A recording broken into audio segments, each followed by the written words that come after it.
com uma definição extra. Então, na aula passada, a gente estudou um pouco de variedades afins e variedades projetivas. A gente estudou o conceito de funções regulares, funções racionais, morfismos e aplicações racionais. Na verdade, tem uma definição um pouco mais geral de variedade algébrica, que é a seguinte. Então, a gente definiu a topologia de Zariski. E deixa eu só relembrar que, em muitos casos, por exemplo, quando a gente estava estudando curvas afins, se a gente considerasse a hipérbole,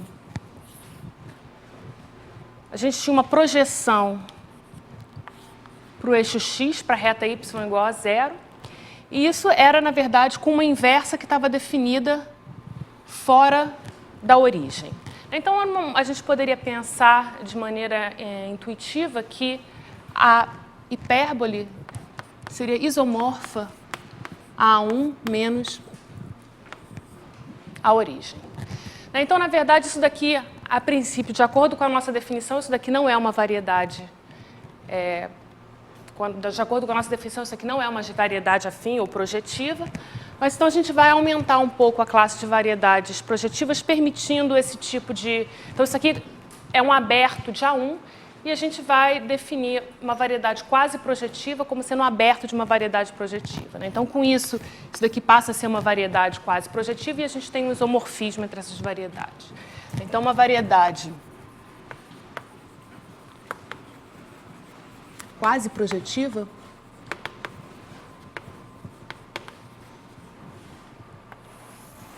é simplesmente um aberto na topologia de Zariski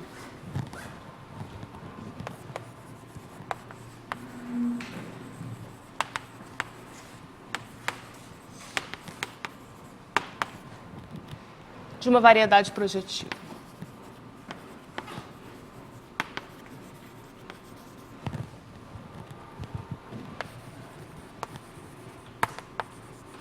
Em particular, reparem que uma variedade afim é uma variedade quase projetiva, porque a gente pode ver o AN como um aberto de PN. Ok, então, uma vez que a gente tem essa definição, deixa eu só dar as definições correspondentes de variedade de funções regulares e racionais, morfismos e aplicações racionais. Então, para começar, vamos supor que U é um aberto de uma variedade projetiva. Deixa eu fixar X, uma variedade projetiva. Então, X em Pn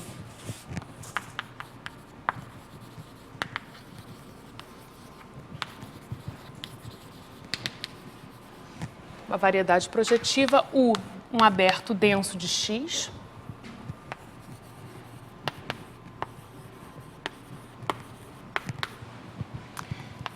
E deixa eu tomar P um ponto em U. Então, a primeira coisa, a gente vai definir o anel, o corpo das funções. Então, primeiro, o corpo das funções racionais em U. Então, isso deveria ser o quê? Isso aqui deveria ser uma função definida por quocientes de dois polinômios, definida em um aberto de U. Agora, um aberto de U automaticamente é um aberto de X, então isso daqui é exatamente a definição do corpo das funções racionais de X.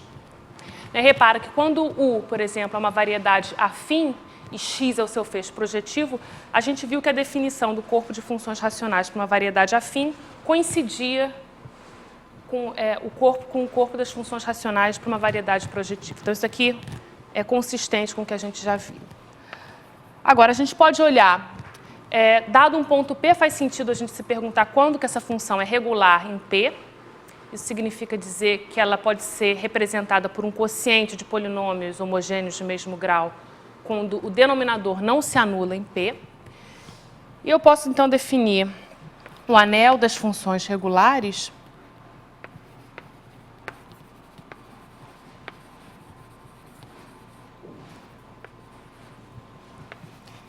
em U, que a gente denota por O de U. Isso daqui é simplesmente o conjunto das funções racionais em U, que são regulares em todos os pontos de U.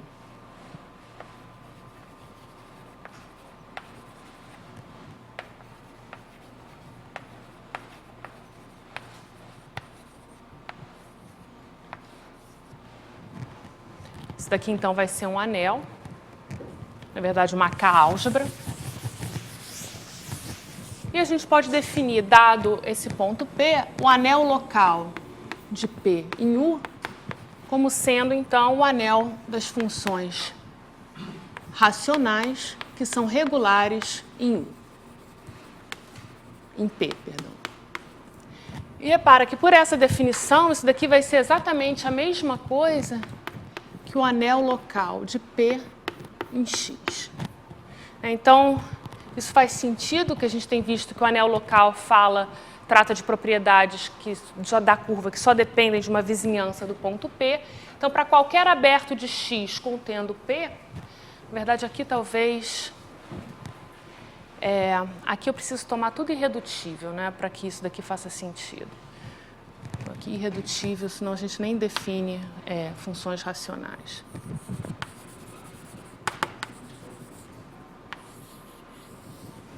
É claro que a topologia que eu estou considerando em U é a restrição da topologia de Zariski, e U automaticamente, então, vai ser irredutível, dado que ele é um aberto denso de X. Então, a gente tem aqui, então, o anel das funções, o anel local de X, então, esse daqui de P, então, esse daqui é o que a gente chama do anel local de P. Isso, de fato, é um anel local, como vocês podem verificar, e o ideal maximal consiste exatamente das funções regulares no ponto P, tais que φ de P é igual a zero. Então, são as únicas funções que não são invertíveis dentro desse anel. Ok, então isso daqui é simplesmente uma generalização do que a gente viu na última aula. E deixa eu só observar, então, que uma aplicação racional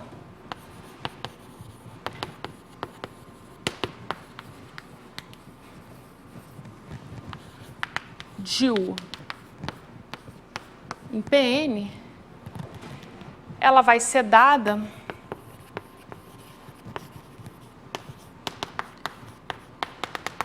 por uma N mais 1 upla de funções racionais em U, e a gente pede que essa função que isso defina uma função em um aberto de U.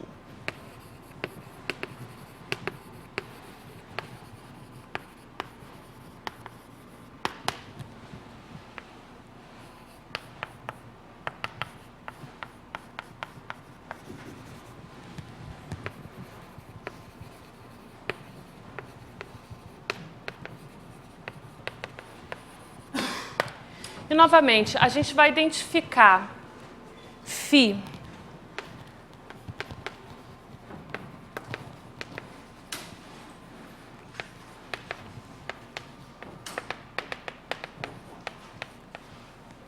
e psi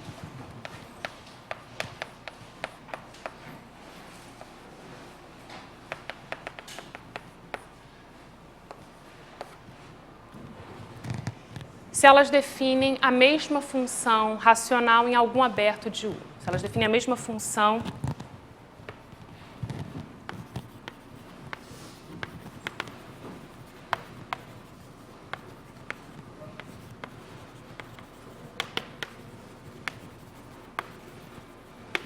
em um aberto não vazio de U.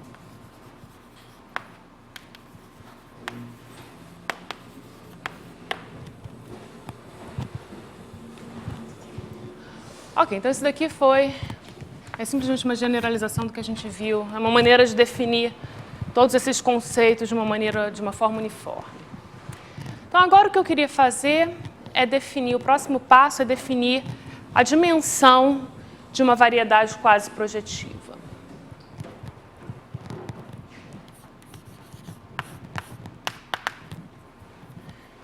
Então, a dimensão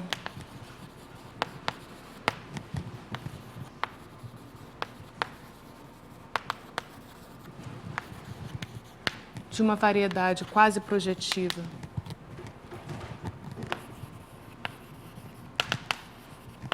X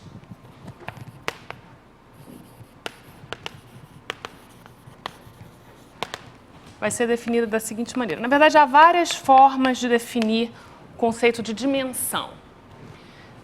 O que eu vou escolher vai ser uma definição bastante algébrica que vai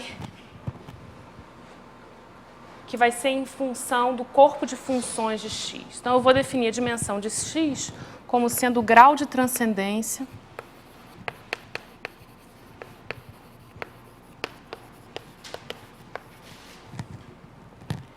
do corpo de funções de x como uma extensão sobre K. Em geral, a gente denota isso aqui da seguinte forma, para abreviar.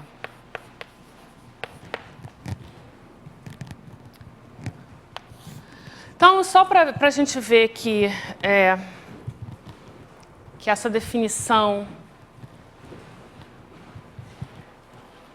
faz sentido, observa que se U é um aberto denso de x, então a dimensão de U é igual à dimensão de x, o que é algo que a gente gosta, que a gente espera do conceito de dimensão.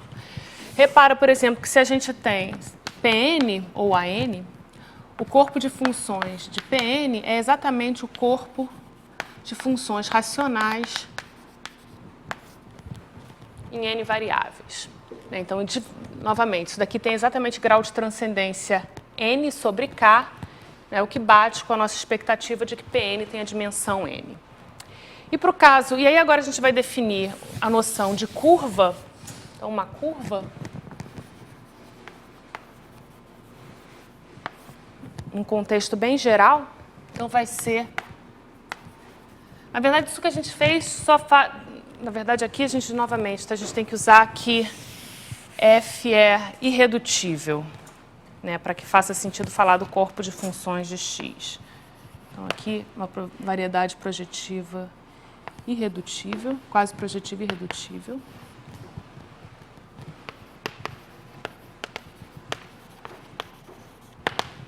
Então, na verdade, o que a gente está definindo aqui, é possível definir dimensão em qualquer contexto, mesmo quando uma variedade não for irredutível, simplesmente olhando para as componentes irredutíveis. Mas a gente vai... Oi.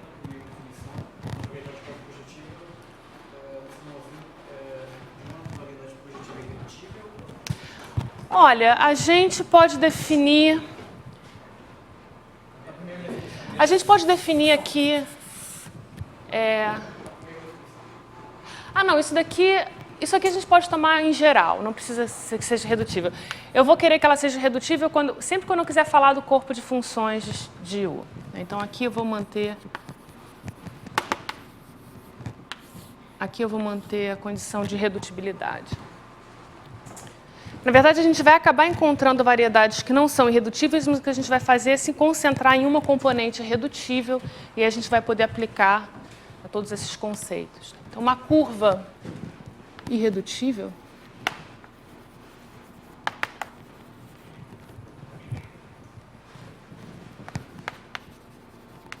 para a gente vai ser simplesmente uma variedade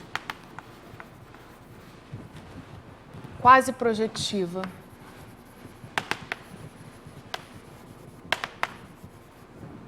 irredutível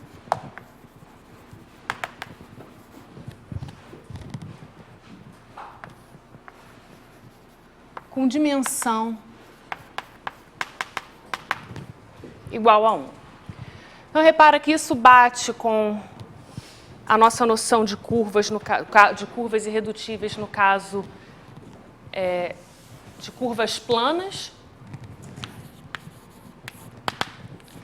Por exemplo, vamos olhar, para simplificar, vamos olhar para o caso afim, mas vai dar no mesmo, Então, se a gente tomar C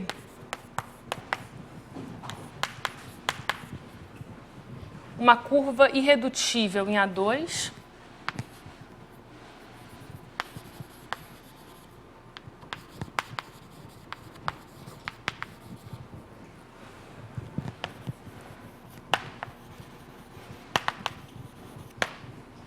o que a gente sabe? Que o anel de coordenadas de C vai ser isomorfo ao quociente de do anel de polinômios pelo ideal gerado por f, e com isso a gente observa o seguinte, vamos supor sem perda que f não é um polinômio apenas em x. Então, suponha que f não pertence a k de x. Então, nesse caso, a gente observa que a gente pode escrever o corpo das funções racionais em C. Então, isso daqui vai ser o corpo quociente de AC. E a gente observa que isso daqui vai ser isomorfo. Então, a gente pode tomar o corpo de funções racionais em X, polinômios em Y com coeficientes aqui, tomar o quociente por F. Agora, F visto como um polinômio na variável Y e coeficientes nesse corpo. Isso daqui a gente já, como F é um polinômio irredutível, isso daqui vai ser um corpo com grau de transcendência, então isso aqui é isomorfo, isso aqui é o grau de transcendência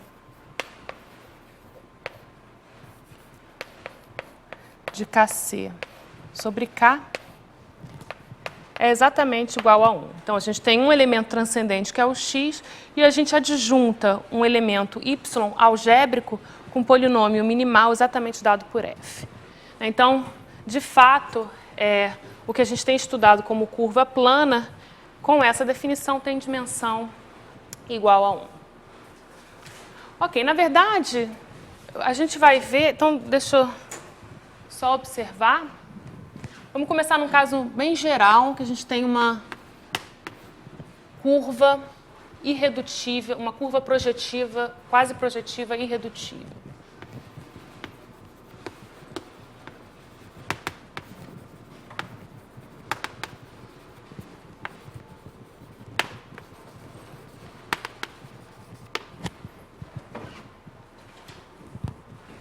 Ou seja, a gente sabe que Kc sobre K tem grau de transcendência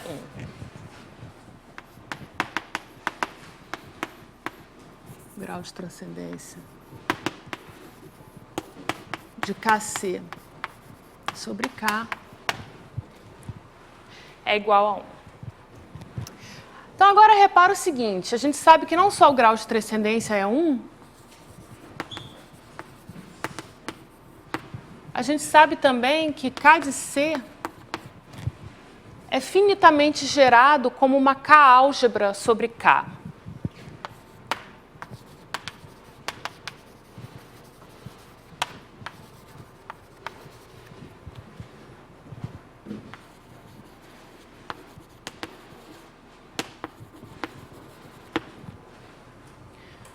De fato, então deixa eu só dar uma explicação, por exemplo, no caso em que C é uma curva afim, se não for uma curva afim, a gente pode tomar o fecho de C em Pn, com isso a gente tem uma curva projetiva, intercepta com aberto afim a N, e a gente obtém uma curva projetiva que tem o mesmo corpo de funções de C. Então, basta a gente supor que C é uma curva afim. Então, se C em AN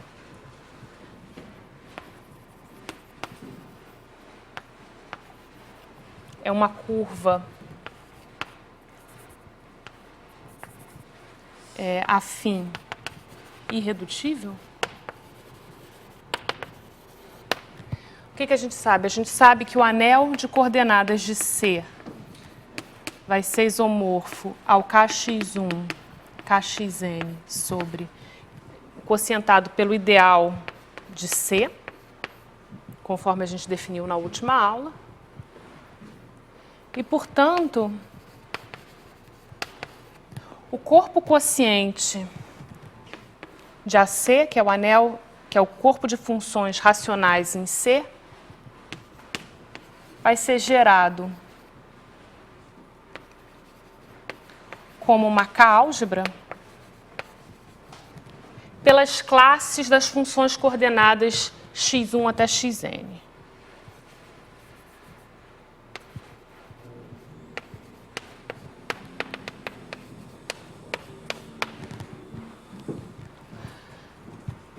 Então, a gente sabe que corpo de funções de uma curva quase projetiva irredutível é finitamente gerado como uma K-álgebra sobre K e tem grau de transcendência 1 sobre K. Então, a gente tem uma extensão de corpos que tem grau de transcendência 1 e que é uma extensão finitamente gerada. E agora a gente pode aplicar um pouco de teoria de corpos. Então, deixa eu só escrever aqui a conclusão. Kc sobre K é uma extensão de corpos finitamente gerada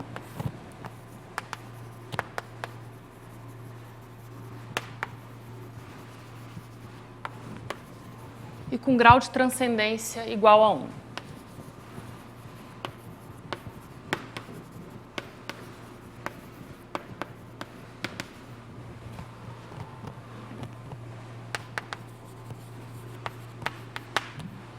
Então, agora a gente pode aplicar a teoria de corpos, lembrando que K aqui é um corpo algebricamente fechado.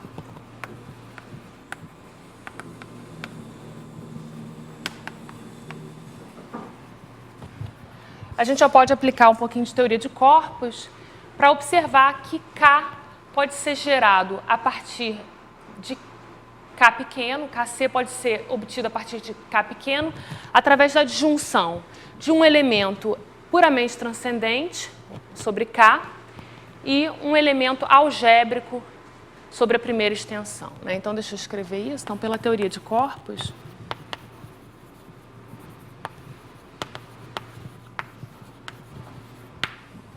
a gente sabe que existe um elemento Xi em Kc que é transcendente sobre K pequeno.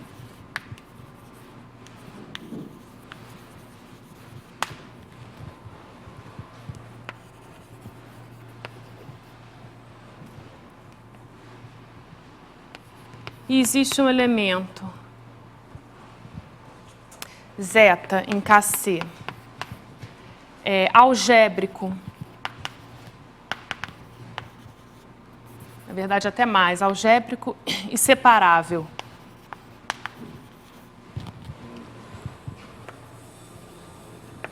sobre K Xi, tais que o corpo de funções de C vai ser gerado a partir de K, vai ser obtido a partir de K por adjunção de Xi e zeta. Agora vamos ver o que isso aqui significa. Isso aqui significa o seguinte, deixa eu tomar F.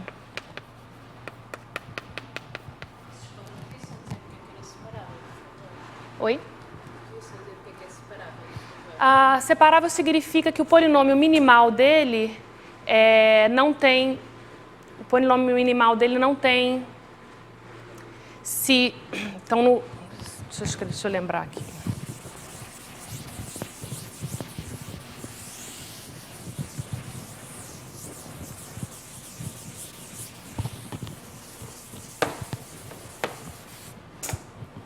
Então, observação. Deixa eu escrever aqui, observação. Seja K um corpo. E deixa eu tomar alfa um elemento no fecho algébrico de K.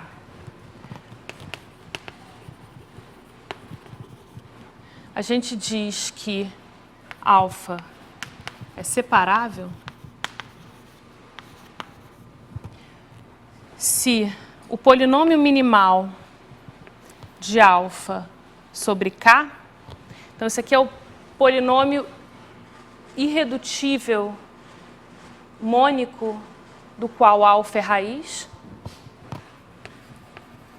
não tem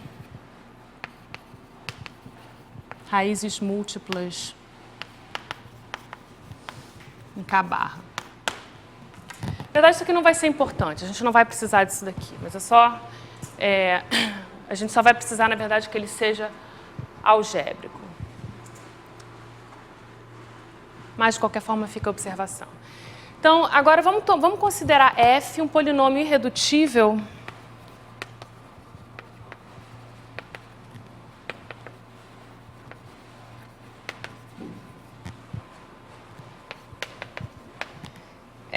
tal que f de xi e zeta é igual a zero. Então, você pode pensar como f é o polinômio minimal de zeta sobre kxi. Só que eu estou considerando ele em termos de duas variáveis. Então, o que a gente observa aqui é o seguinte, que... deixa eu tomar agora C'.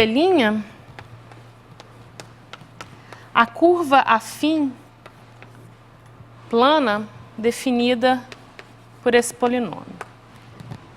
Então, o que a gente observa é o seguinte, é que o corpo de funções racionais de Kc' é igual exatamente ao corpo quociente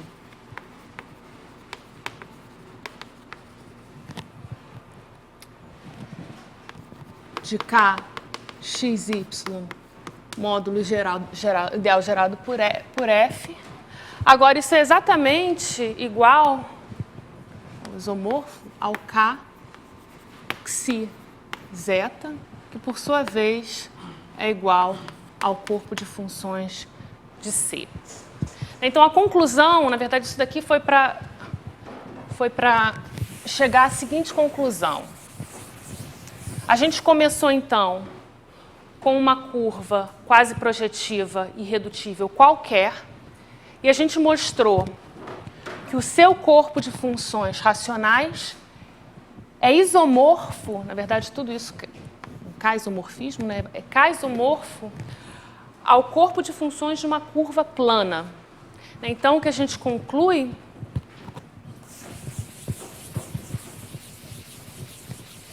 é que toda curva quase projetiva irredutível é birracionalmente equivalente a uma curva plana. Então, essa é a conclusão que eu queria traçar aqui. Então, conclusão.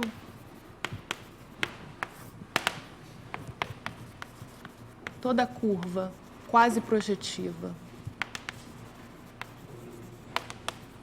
irredutível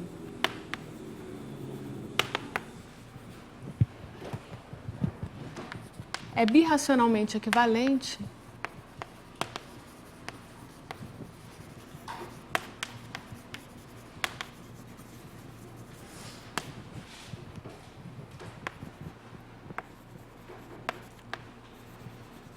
a uma curva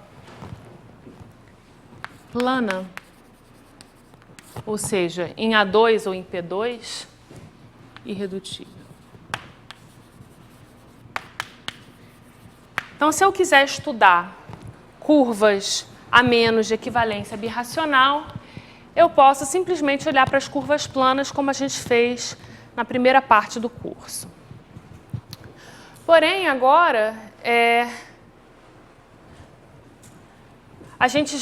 eu já mencionei que essa curva plana pode ser singular, então possivelmente singular.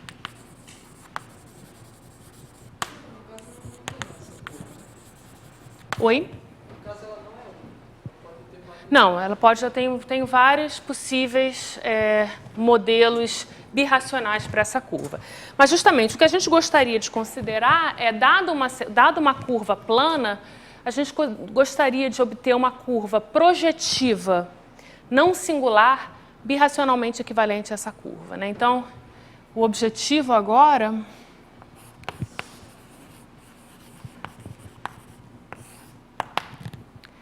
é o seguinte, dada uma curva plana,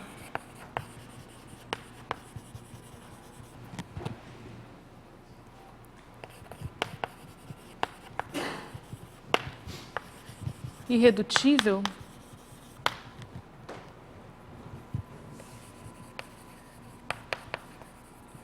encontrar uma curva projetiva irredutível. Então, deixa eu dar um nome para essa curva, C.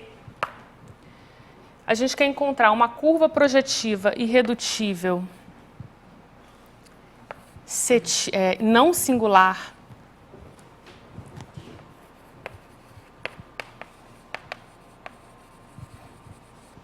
cetil que seja birracionalmente equivalente a C.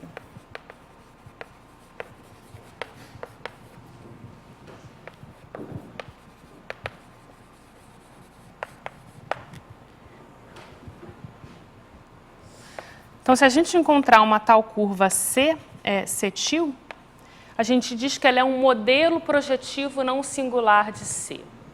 Então, uma tal cetil é dita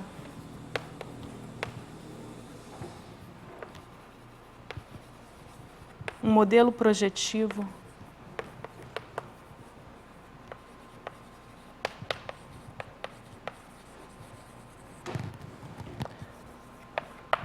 não singular de C.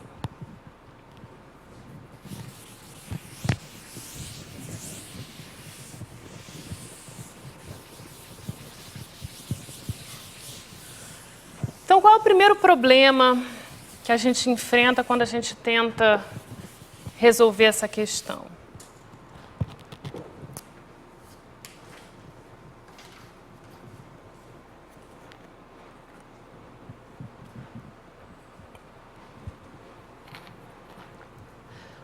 Primeira coisa, o que significa para uma curva? Então, a gente já definiu no plano o conceito de uma curva senão singular, ou um ponto senão singular. Mas, no caso geral, a gente não definiu o que significa para uma curva que vive em Pn senão singular. Tá certo? Então, essa é a primeira coisa que a gente tem que fazer, é dar uma definição de singularidade no contexto mais geral. Então, deixa eu relembrar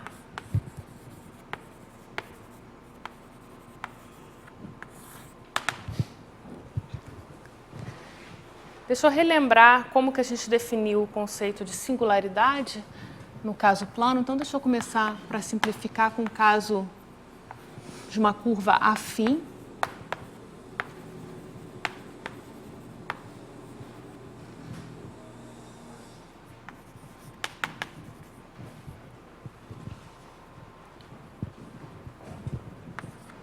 E P, um ponto de C. Então, a gente viu que P é um ponto não singular.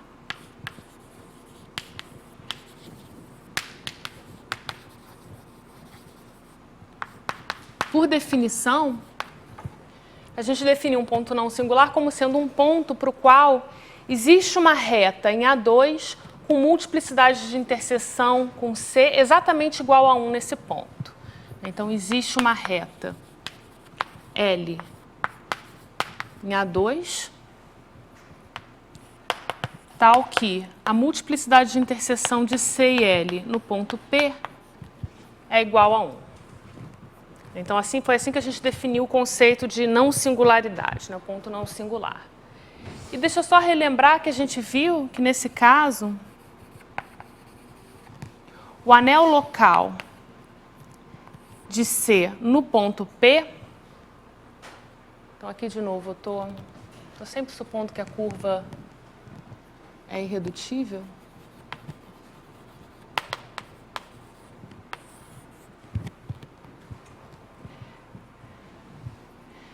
Nesse caso, o anel local de P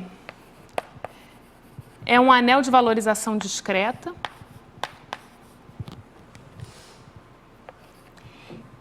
E a gente pode tomar a classe de L. Então, L define uma função regular em C. E a sua classe,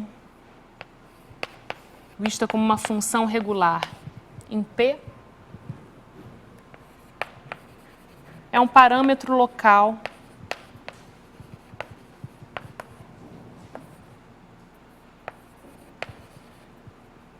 de C no ponto P. Na verdade, eu enunciei, não mostrei, mas eu enunciei que vale a recíproca, ou seja, P é não singular, se somente se o seu anel local é um anel de valorização discreta.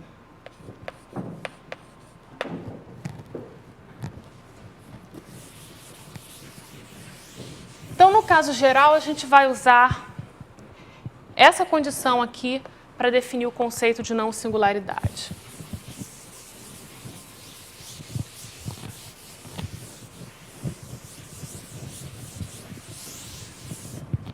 Então, definição.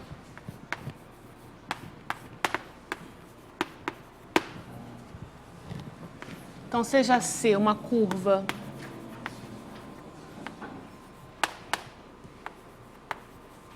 quase projetiva, irredutível,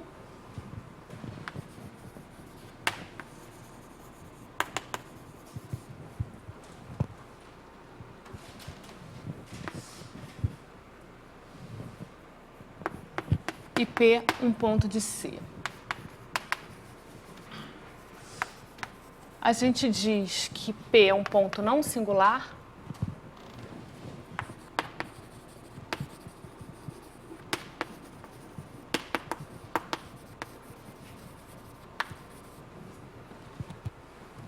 se o seu anel local é um anel de valorização discreta.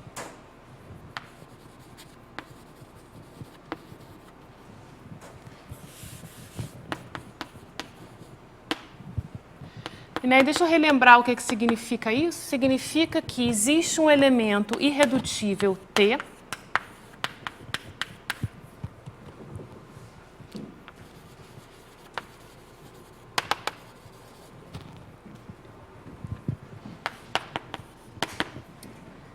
tal que toda função regular em P pode ser escrita de maneira única, como uma potência de T vezes um elemento invertível. Qualquer elemento U no anel de funções regulares do anel local de P, qualquer função não nula,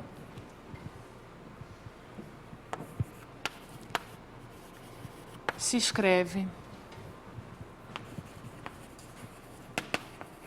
de maneira única como U é igual a T elevado a M vezes V, com M um inteiro não negativo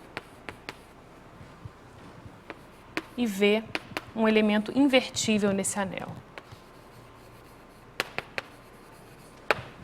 Então, nesse caso, a gente diz que T é um parâmetro local de C em P.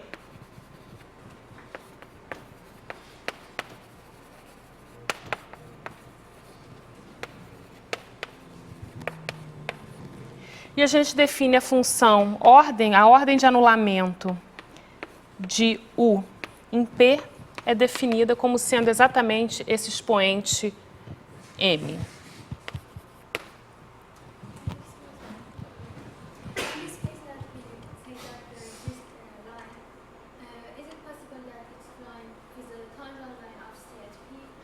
No, if it is tangent, then it will not have this property. The tangent line will have intersection, multiplicity of intersection at least 2 at the point.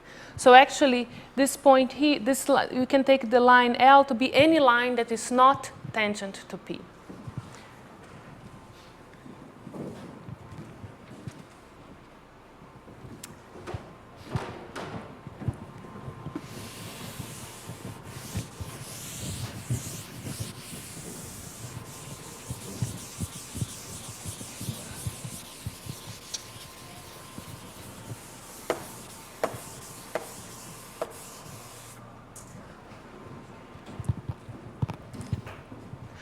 Bom, agora, uma vez que a gente tem a noção de um ponto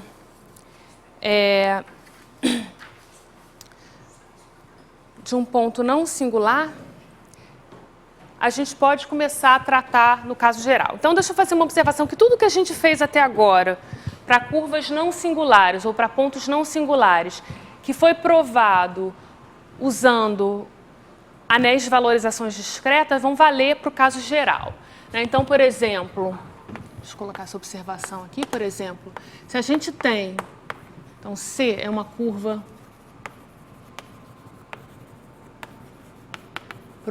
quase projetiva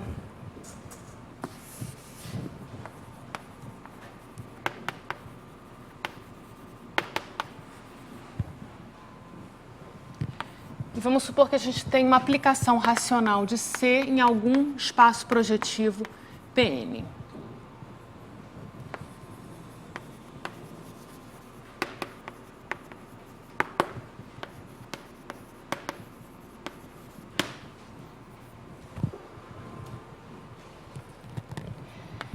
Então, se P é um ponto não singular de C,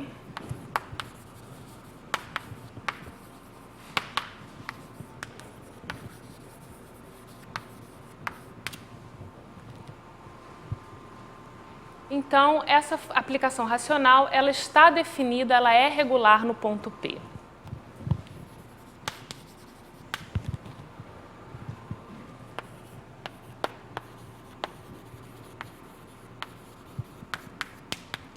E a demonstração é exatamente a mesma no caso plano. Então, o que a gente fez? A gente viu que φ, então, era definida por funções, pode ser definida por funções racionais, φ até φn.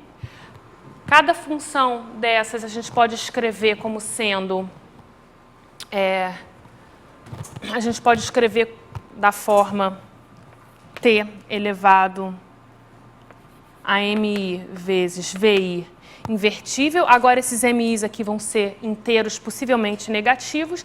E a gente escreve, a gente pode multiplicar por ti, de forma, a gente faz isso de forma que todas as funções que apareçam aqui sejam regulares no ponto P. Então, a demonstração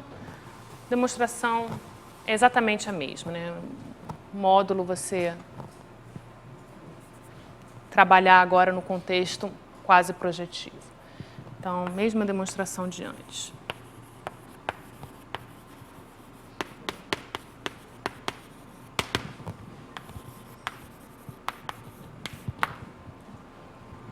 Em particular, observa o seguinte.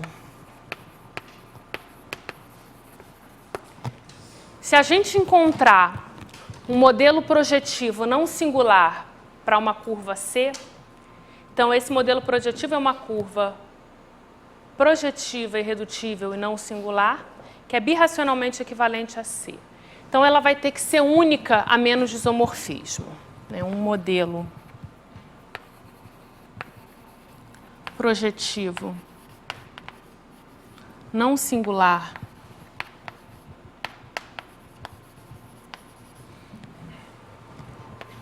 de C, se existir, é único a menos isomorfismo.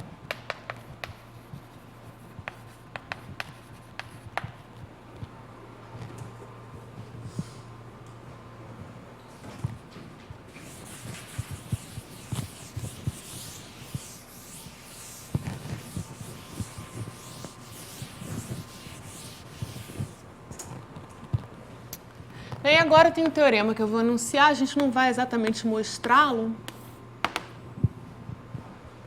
por falta de tempo, mas eu vou vou fazer um esboço da demonstração. Então, seja C uma curva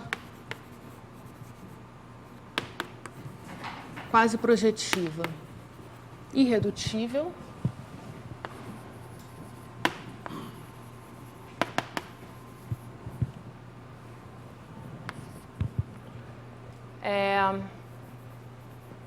então existe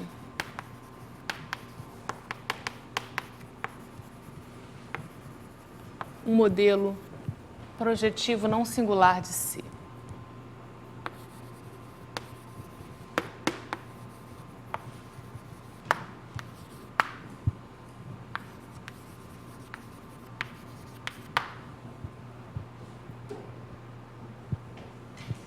Então, a gente, na verdade, não vai ver exatamente uma demonstração, mas o que a gente vai ver o esboço de duas demonstrações diferentes desse teorema. Então, vou fazer o esboço de uma demonstração algébrica, que não é construtiva, e depois eu vou fazer o esboço de uma construção geométrica que vai ser, na verdade, construtiva, uma demonstração mais construtiva.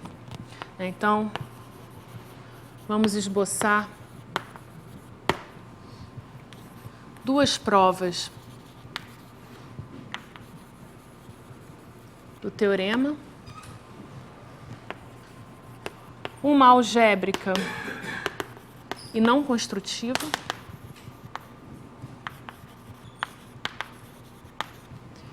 E a outra é geométrica e mais construtiva.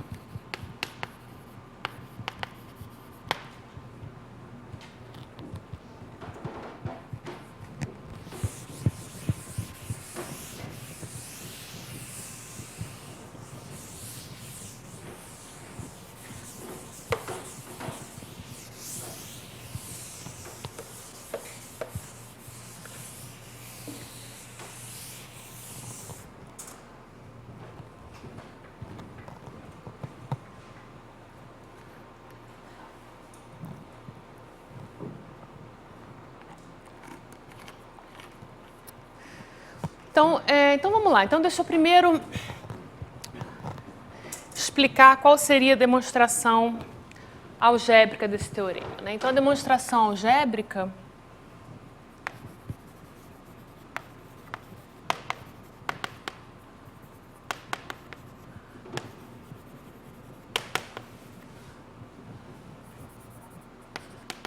vai se basear no seguinte fato.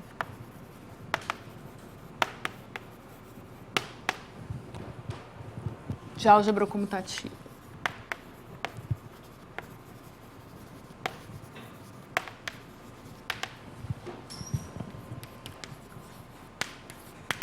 Então a ideia é o seguinte, vamos supor, isso aqui na verdade também é uma generalização de algo que a gente viu no caso de curvas planas afins. Então deixa eu tomar C uma curva agora afim. Então C é uma curvinha n dada como conjunto de zeros de um conjunto de polinômios. Então, uma curva é afim.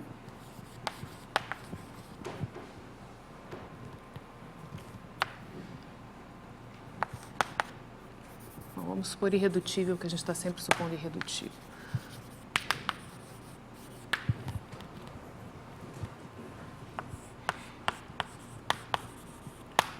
Então, nesse caso aqui, lembra que a gente definiu o anel de coordenadas de C como sendo esse quociente aqui, x1, xn, módulo ideal gerado, módulo ideal de C. E a gente viu já que no caso afim, a curva C é completamente recuperada a partir do seu anel de coordenadas, a menos isomorfismo. Em particular, a gente consegue verificar, determinar, só olhando para esse anel, se a curva C é não singular ou não. E a gente viu que no caso de curvas afins, né, eu mencionei que a curva era não singular se somente se esse anel é integralmente fechado. E isso continua valendo no caso geral, né, no caso de uma curva afim, C é não singular se somente se o seu anel de coordenadas AC é integralmente fechado.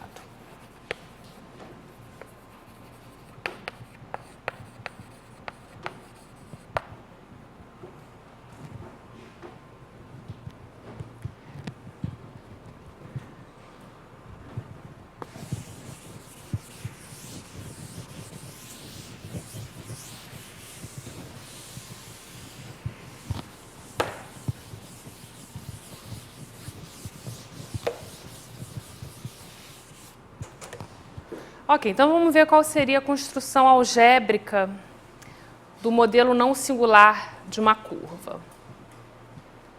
Então vamos lá, vamos fazer o esboço.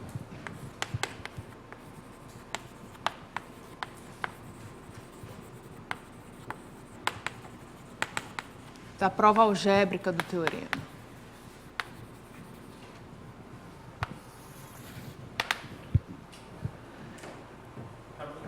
Oi.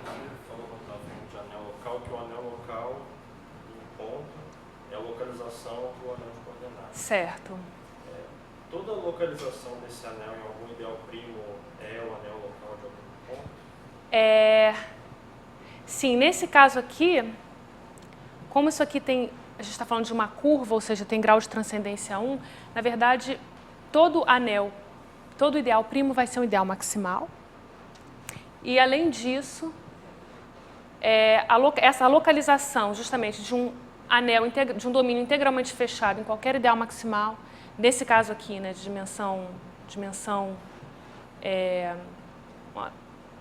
o grau de transcendência do corpo de funções é 1, essa localização vai ser um anel de valorização discreta. Então, é assim que você mostra essa direção. Você começa com um anel de valorização discreta, cujo corpo de funções tem grau de transcendência 1 sobre K, e você mostra que toda localização num ideal maximal vai te dar um anel de valorização discreta. Mas eu não estou fazendo isso porque isso aqui precisaria um pouco de álgebra comutativa para a gente fazer, para a gente mostrar isso daqui. Mas para quem já estudou um pouco de álgebra comutativa, não é difícil ver esse fato aqui. Ok, então, o que a gente vai fazer é o seguinte, a gente pode começar, na verdade, com uma curva C. A gente pode supor que a curva C é projetiva. Se ela não for projetiva, a gente toma o fecho, o corpo de funções racionais não vai mudar, né? Então,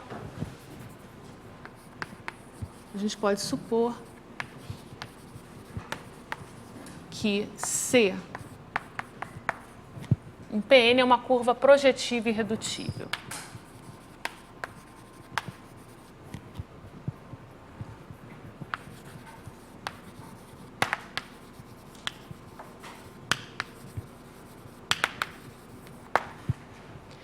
E fazendo uma projetividade, se necessário, a gente pode supor, na verdade aqui a gente pode até supor que isso aqui é uma curva plana, né? Porque a gente já viu que toda curva é birracionalmente equivalente a uma curva plana. Então, a gente pode supor que C é uma curva plana, projetiva e irredutível. E se a gente fizer, aplicando uma projetividade, se for necessário, a gente pode supor que todos os pontos singulares de C estão no plano afim, onde Z é diferente de zero. Então, aplicando uma projetividade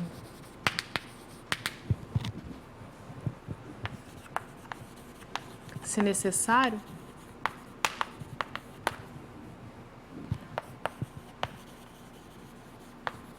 a gente pode supor que os pontos singulares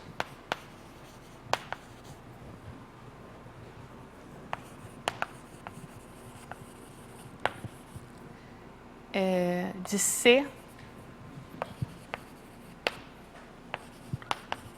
não estão na reta no infinito Z. Então, o que a gente vai fazer agora é olhar para C', que é a interseção de C com o aberto, onde Z é diferente de zero. E a gente identifica esse aberto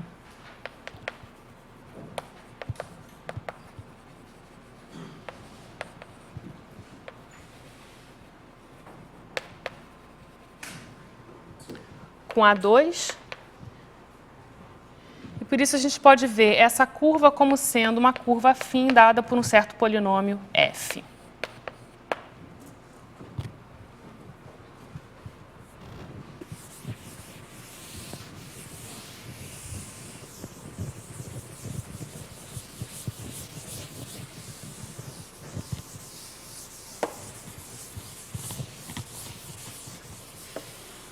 Com isso, a gente tem o anel das funções regulares em C',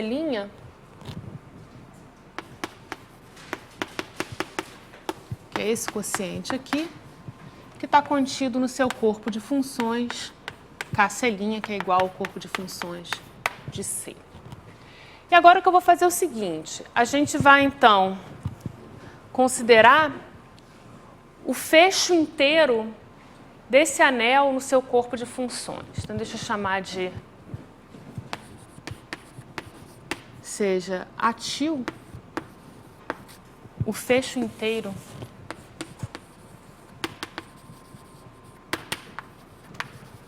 de AC'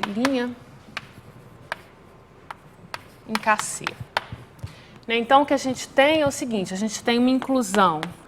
Então, isso daqui é o anel formado por todos os elementos do corpo de funções, do corpo quociente daquele anel dado A, que são inteiros sobre a AC', né? Ou seja, que são raízes de um polinômio mônico com coeficientes em AC'.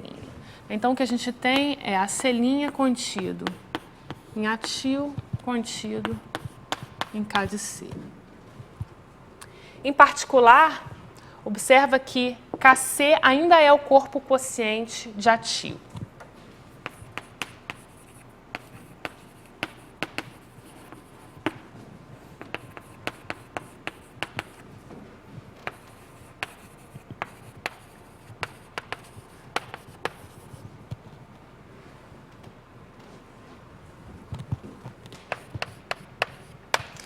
E agora a gente vai ter que usar um fato, um resultado bastante forte de álgebra comutativa, que na verdade não é, cuja demonstração é bastante envolvida, que é o fato de que se você começa, nesse caso aqui, a gente começou com uma K-álgebra finitamente gerada, a gente tomou o fecho inteiro no seu corpo de funções, e o que esse resultado diz é que esse fecho inteiro ainda é finitamente gerado sobre K. Então, esse é um resultado importante de álgebra comutativa, mas a gente não vai mostrá-lo, porque, na verdade, a demonstração é um bocado envolvida. Então, o resultado de álgebra comutativa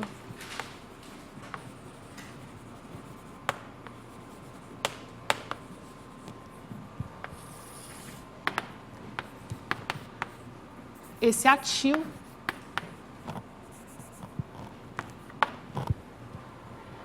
é finitamente gerado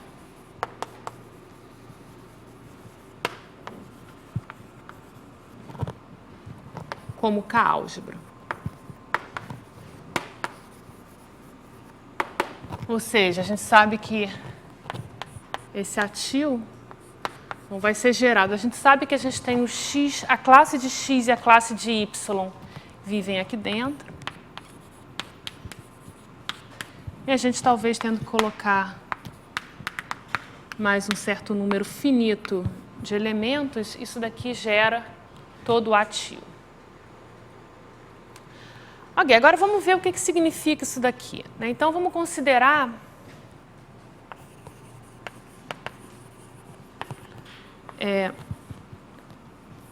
o K-homomorfismo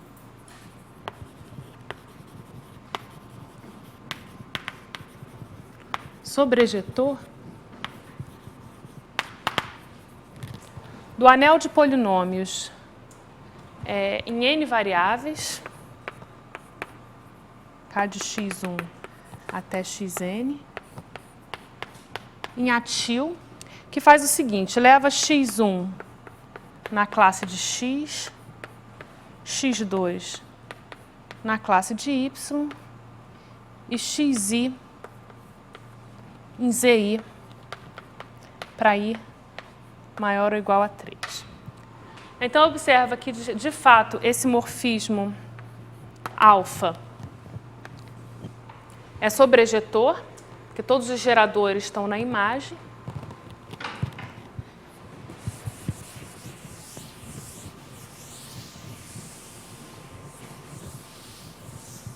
E, portanto,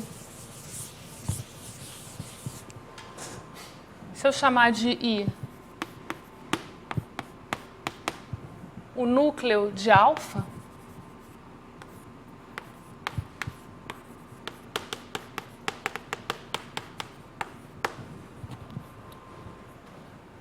então o que a gente obtém é que esse atil vai ser isomorfo, então, ao quociente do anel de polinômios pelo ideal gerado por I.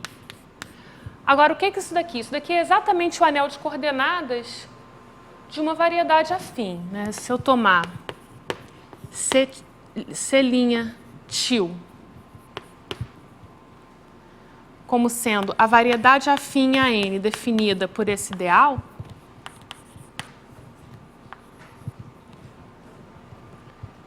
então o que a gente tem é que isso daqui é exatamente o anel de coordenadas de C' til. Então,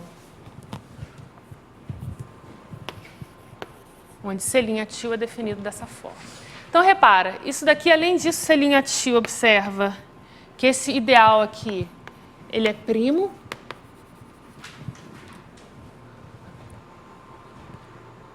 Porque o atil é um domínio, então esse I é primo. E, além disso, o grau de transcendência do seu corpo de função, que é exatamente Kc é igual a 1. Então, C' é uma curva afim irredutível.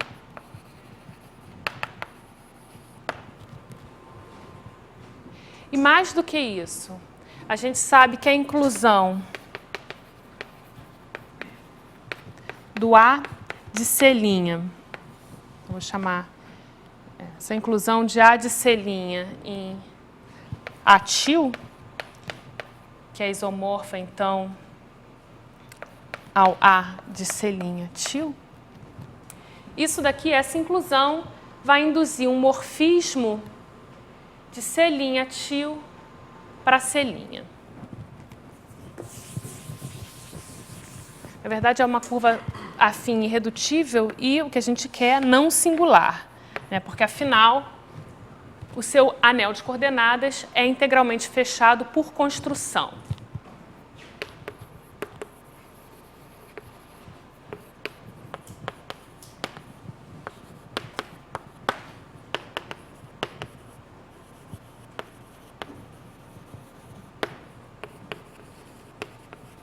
O fecho inteiro de qualquer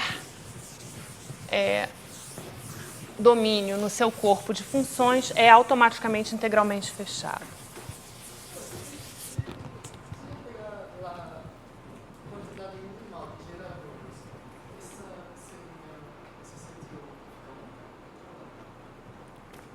Não, você pode ter vários conjuntos distintos de geradores minimais.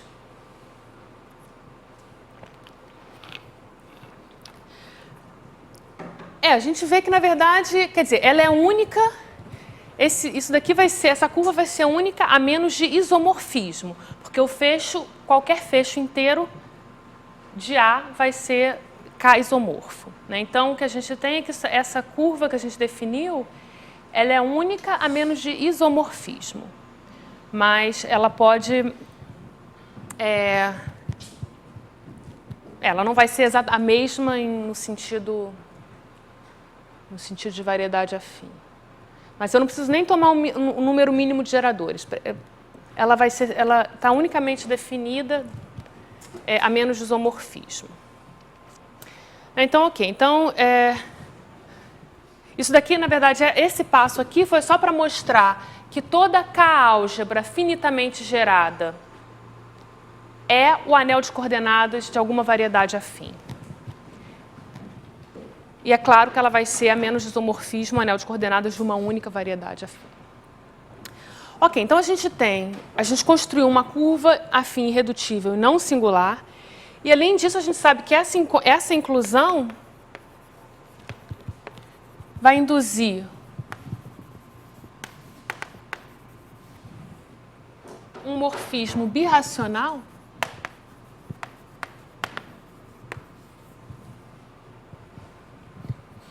de C' til', vou chamar de N, em C'.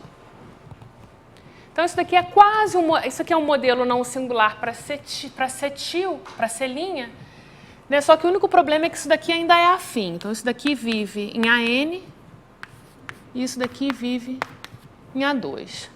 E o último passo da demonstração seria verificar que se a gente tomar o fecho projetivo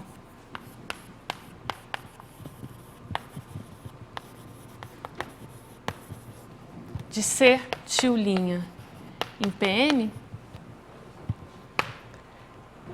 então isso daqui ainda é não singular.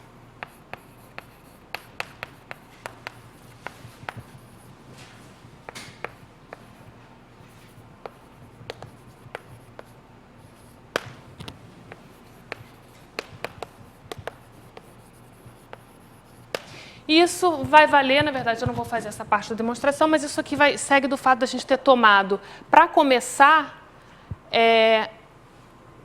uma curva C, cujos pontos singulares não estão no infinito. Então, isso daqui, quando você compactificar, tomar o fecho de cetil em PN, você vai obter uma curva não singular e esse N vai se estender como um morfismo de cetil para C. Vai ser um morfismo birracional. Morfismo birracional significa que é um morfismo, mas que tem como inversa uma aplicação racional. Ok, então esse daqui é o esboço, só para dar uma ideia de quais são as ideias utilizadas na demonstração algébrica. E agora, na verdade, o que vai ser mais interessante para a gente vai ser a demonstração, ou a ideia da demonstração geométrica desse teorema. Então, a prova geométrica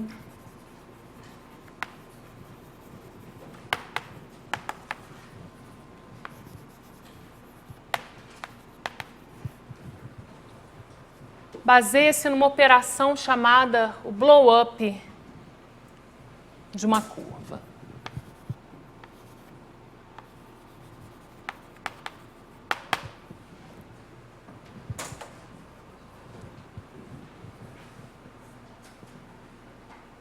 Então, chamado blow-up.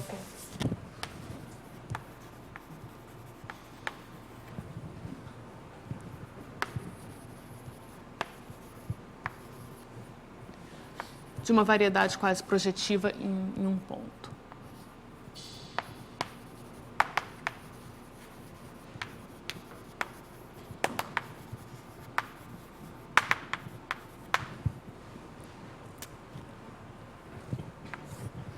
Então, deixa eu definir a operação blow-up. Então, vou começar no caso simples. Então, vamos começar definindo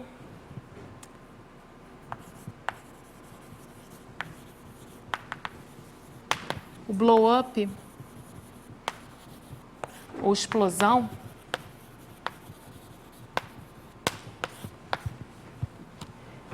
de P2 de A2 para começar. Em um ponto, deixa eu fixar a origem para simplificar a notação. Então, no ponto P0, com coordenadas 0 e 0.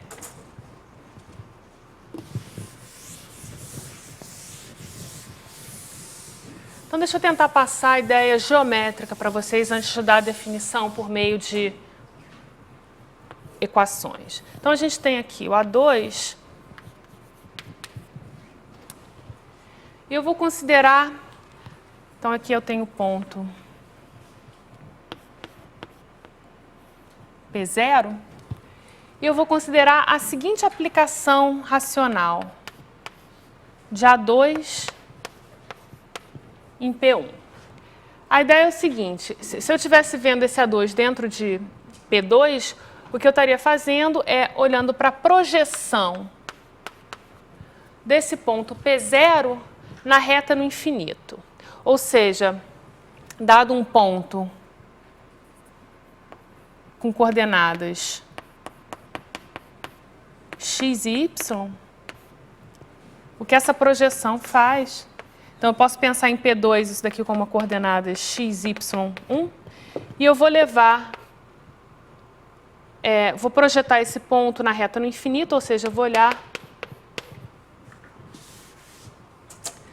a imagem de um ponto com coordenadas afins x e y, vai ser o ponto com coordenadas projetivas x e y. Então, a gente observa o seguinte, que essa aplicação racional, ela não está definida exatamente no ponto P0.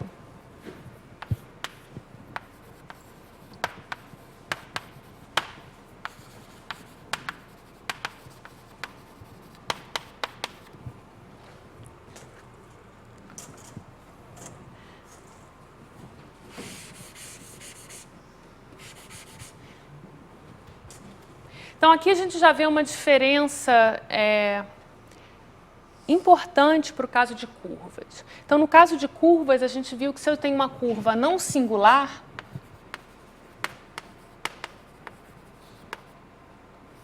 e eu tenho uma aplicação racional para qualquer Pn, em particular para P1, então isso aqui automaticamente é um morfismo, vai estar definido em todos os pontos.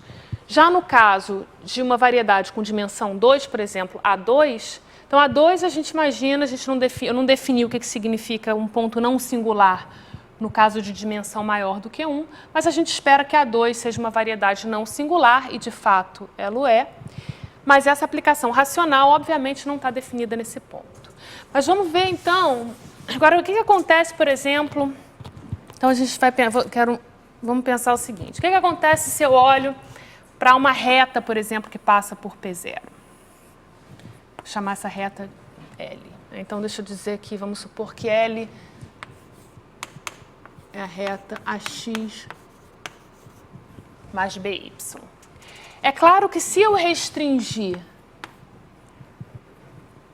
essa projeção, então, π de P0, se eu restringir essa projeção a L, o que eu tenho, então, é uma aplicação racional de L para P1.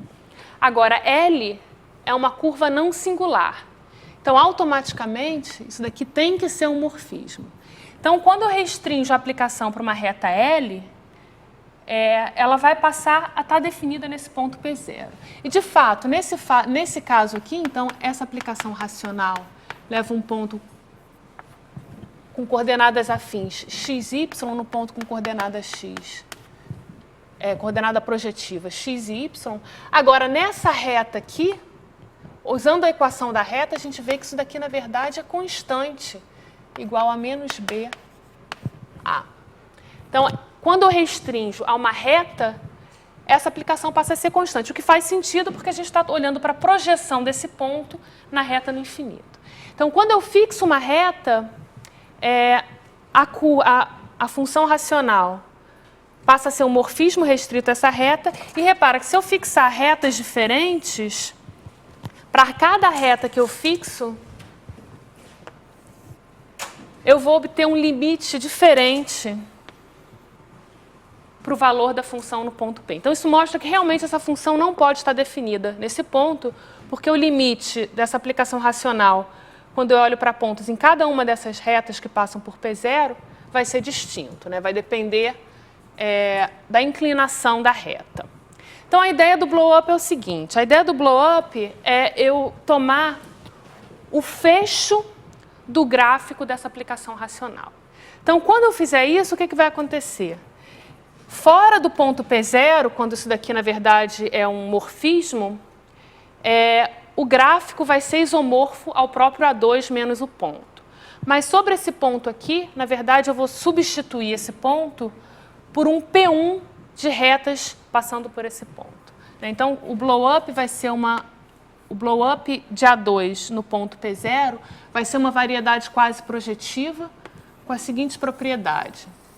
Então, o que a gente vai ter é que ela vai ser um isomorfismo. Vai ser isomorfa A2 menos P0 fora da imagem inversa de P0. Então, isso daqui eu vou chamar de π. Eu vou chamar de x, o blow-up de A2 no ponto P0.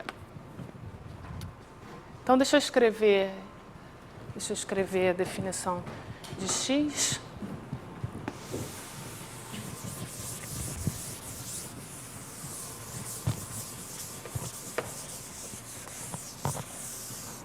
Então, definimos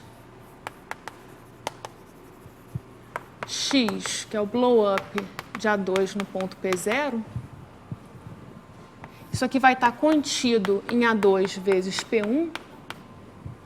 Isso daqui vai ser o gráfico, como o fecho do gráfico.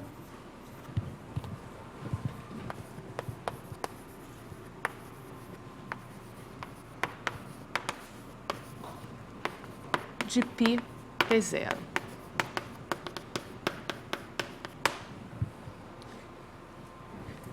Então, intuitivamente, o que a gente está fazendo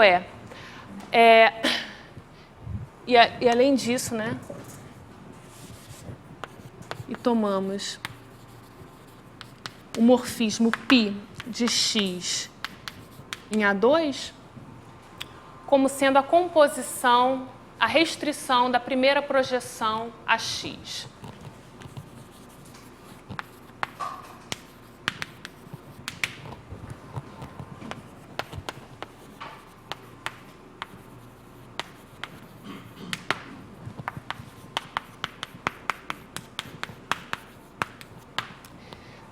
Então, informalmente, o que a gente está fazendo a gente está retirando esse ponto P0 e substituindo esse ponto por um P1 que está correspondendo exatamente às direções tangentes no ponto P0.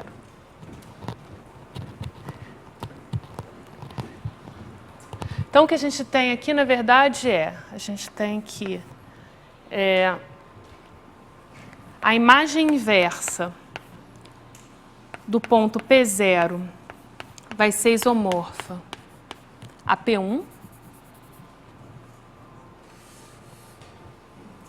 e 2, se eu olhar para a restrição de π a x menos a imagem inversa de P0, isso daqui vai ser um isomorfismo entre x menos a imagem inversa de P0 e A2 menos P0. Então, isso daqui é um isomorfismo. Na verdade, a gente vai dar as equações explícitas do blow-up e a gente vai verificar que valem essas afirmações aqui. Então, intuitivamente, o que a gente está fazendo? A gente está substituindo o ponto P0 pelo P1 de direções tangentes naquele ponto.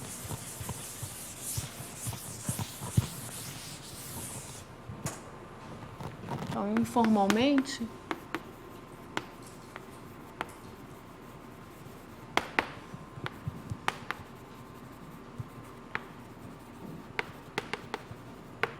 a gente está substituindo o ponto P0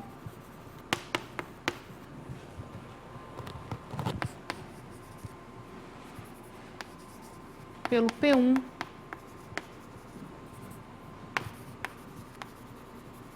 que parametriza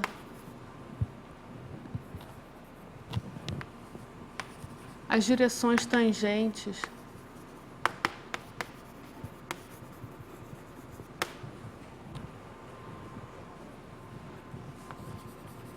no ponto P0. Então, só antes de dar a definição explícita, repara que aqui eu olhei para retas, mas eu poderia ter tomado uma curva qualquer que fosse não singular no ponto P0 e, novamente, a projeção π_P0 restrita a essa curva seria um morfismo e o valor desse morfismo nesse ponto aqui só dependeria da direção da reta tangente à curva nesse ponto.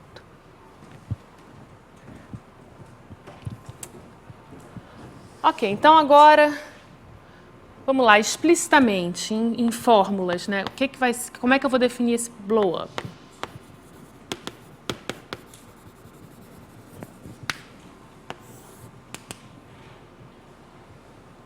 Então, x blow up de A2 em P0 vai ser a subvariedade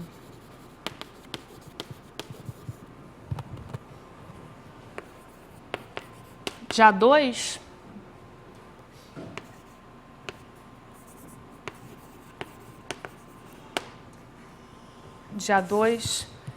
vezes P1 definida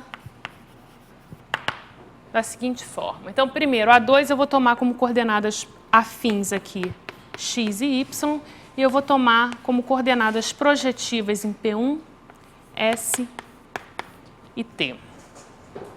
Então, para eu definir, como é que eu vou definir uma variedade algébrica aqui dentro? Então, para definir, a gente já viu que para definir uma variedade em AN, basta eu tomar um polinômio qualquer nas variáveis x1 até xn. Para definir uma variedade em PM, com coordenadas y0 até ym, o que eu tenho que fazer? Eu tenho que tomar polinômios homogêneos nessas variáveis. Então, se eu quisesse, por exemplo, definir, a gente viu também que se eu quisesse definir, por exemplo, variedades de PM vezes Pn, eu teria que tomar polinômios que fossem bi-homogêneos nas variáveis, nas coordenadas projetivas do primeiro PM e do segundo PM. Então, nesse caso aqui, a gente tem que definir, para definir uma variedade aqui dentro, a gente tem que tomar polinômios que sejam, bom, quaisquer, né, sem nenhuma restrição, em x e y, mas eles têm que ser homogêneos em ST. Então, o que a gente quer definir? A gente quer definir isso daqui como sendo o gráfico, né, o gráfico dessa aplicação racional que era dada em coordenadas por xy, vai ser elevado em xy. Então, o que eu gostaria de dizer? Eu gostaria, então, se eu estou tomando coordenadas projetivas S e T aqui, o que eu gostaria de dizer é que S é igual a X e T é igual a Y. Só que é claro que isso daqui não faz sentido você tomar esses polinômios, porque isso daqui dependeria da escolha de coordenadas projetivas em π1. Então, para definir uma variedade algébrica aqui dentro, eu tenho que tomar polinômios que sejam podem ser quaisquer em x e y, mas eles têm que ser homogêneos em ST. Então, o que eu vou fazer é definir, juntar essas equações e definir isso da seguinte forma. Eu posso dizer que S vezes y é igual a T vezes x. Então, se o S for diferente de zero, eu posso fazer S igual a 1, e o que eu tenho de fato o que eu posso fazer S igual a 1, ou na verdade, desculpa, S igual a x, e aí a gente vê que a gente tem exatamente o que a gente quer. Então, isso aqui vai ser definida pelo polinômio.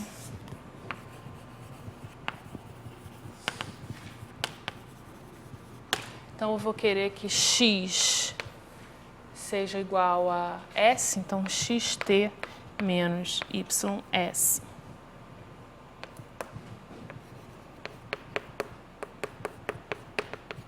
E a gente repara que ele é homogêneo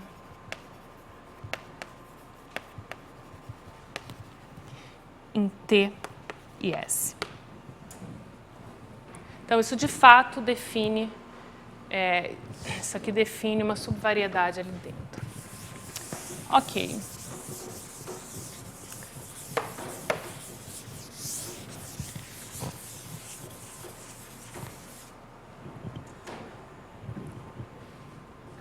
Então, esse daqui vai ser a definição do x, e o π de x para 2 vai ser igual, isso aqui vai ser simplesmente a restrição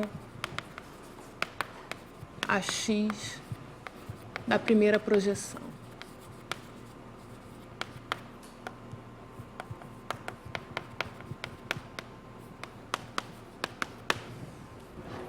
Então, dessa forma, eu defino o blow-up juntamente com a sua projeção em A2. Ok, então agora,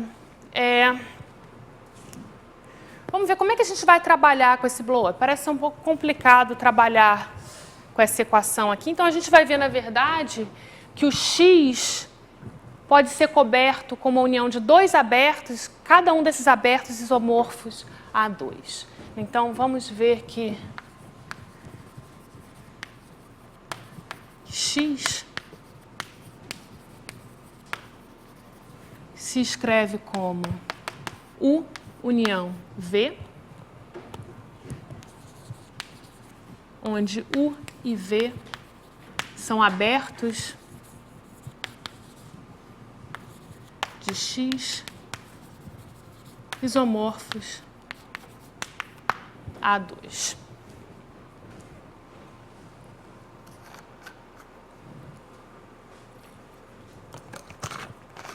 Ok, então deixa eu construir, vamos ver quem é o primeiro aberto U. Então a ideia é o seguinte, a gente vai olhar primeiro para o aberto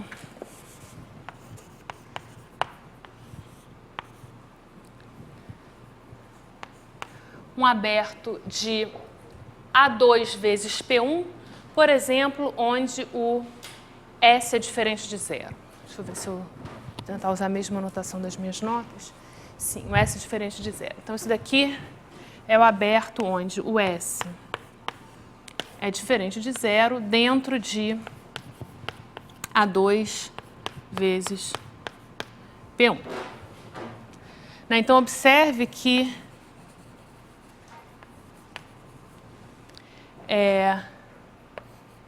esse útil ele vai ser naturalmente isomorfo a A2 vezes A1, que a gente escreve como sendo A3. Então, esse isomorfismo então, pega um ponto com coordenadas x, y, s, t. Na verdade, o s é diferente de zero, então a gente pode tomar o s igual a 1, um t, e vai levar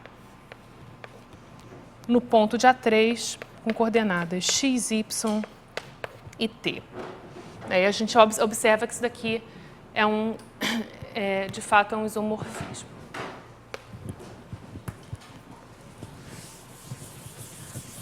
Ok, agora vamos ver como é que o x se escreve, ou na verdade,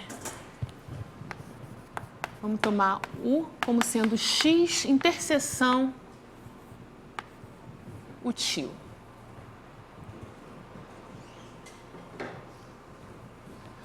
Bom, o que vai ser isso daqui? O x interseção útil, a gente está tomando o S igual a 1, então o x interseção útil vai ser definido por esse polinômio aqui, xt menos y. Então, isso daqui vai ser isomorfo a variedade afim definida por xt y menos xt em A3.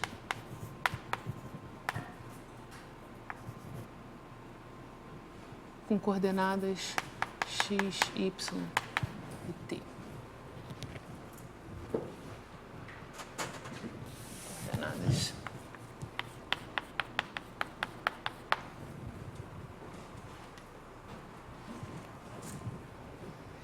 Então, a gente observa que o U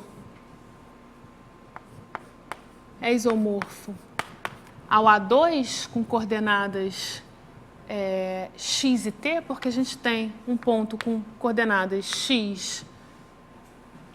Então, fazendo aquela identificação ali, então o U, um elemento aqui, tem coordenadas x, y,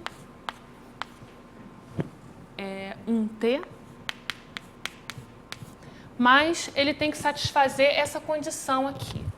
Então, por isso daqui vai corresponder ao ponto de A2 com coordenadas x e t. Então, deixa eu ver. Então, isso daqui vai ser levado no ponto com coordenadas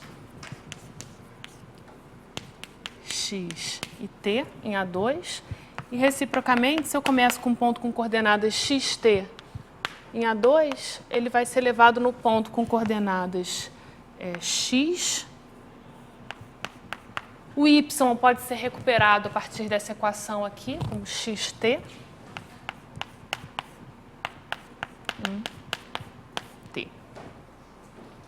Então, a gente encontrou esse aberto isomorfo A2. E deixa eu só escrever quem é a restrição do π a esse aberto. Então, o π restrito a U. Eu vou identificar o U com A2 via esse isomorfismo aqui.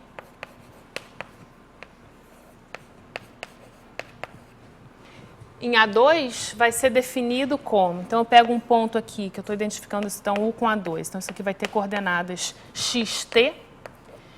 E xt vai ser levado em quê? Então, A2 eu quero recuperar o x e o y. Então, x e o y é exatamente xt. Então, aqui eu encontrei um aberto afim, isomorfo A2, e a restrição da projeção do blow-up para esse aberto é dada dessa forma aqui. Então, a gente faz analogamente as contas para V.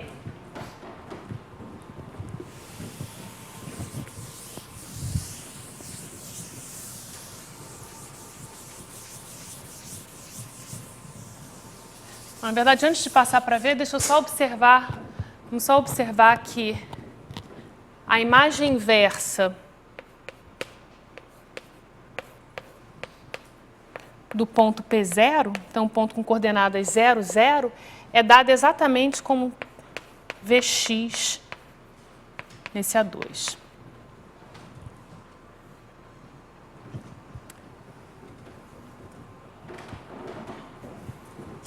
Então, analogamente,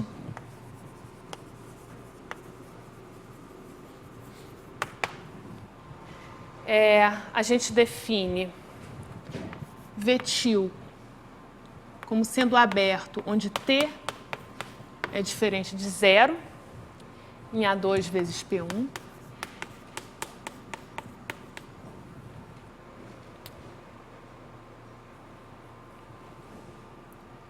A gente vai tomar o V como sendo x interseção Vtil. E fazendo as mesmas contas que a gente fez ali, o que a gente vê é que o V é isomorfo ao A2, com coordenadas agora. Ali a gente tinha xt, então eu vou querer com coordenadas ys. Da seguinte forma, então um ponto de V é um ponto com coordenadas xy. Então isso daqui a gente observa que isso aqui é dado em A2, em A3, como V de... Então a gente está fazendo S agora, então a gente está fazendo T igual a 1, então é x menos ys em A3. Então esse daqui é isomorfo A3 com coordenadas x, y e s. E esse daqui é o V, é definido ali dentro por essa equação. Então, a gente tem que o V é isomorfo a A2. Então, a gente vai pegar um ponto com coordenadas x, y, S1. E vai levar no ponto de A2 com coordenadas... Imagino que aqui a gente vai ter ys. E, reciprocamente, dado um ponto de A2 com coordenadas ys, a gente tem que recuperar o x. A gente recupera por essa equação aqui. Então, o x vai ser ys, y, é S1. E a restrição de π a V via esse isomorfismo, essa identificação de V com A2,